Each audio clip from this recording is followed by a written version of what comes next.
coba mrene yo ngendi wae panggonan kang nang semake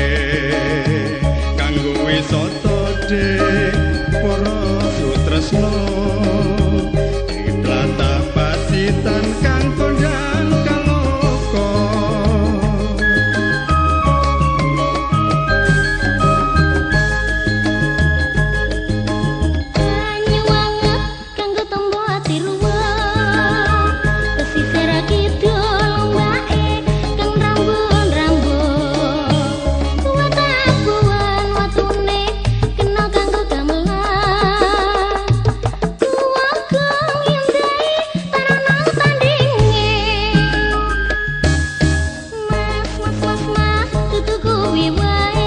ngendi sayu panggonan wisata ing Kutra Pacitan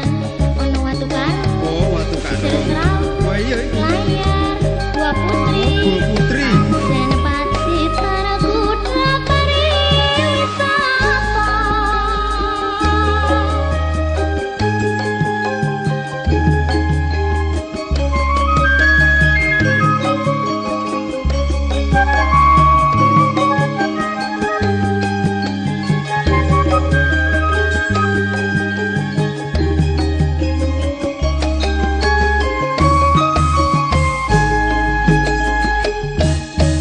Pacitan Kutra Pariwisata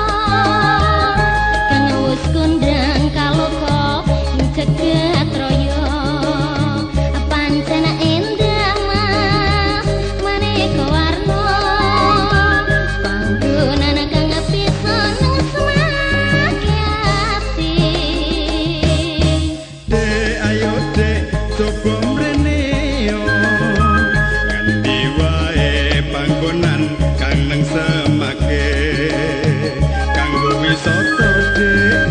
para sutresna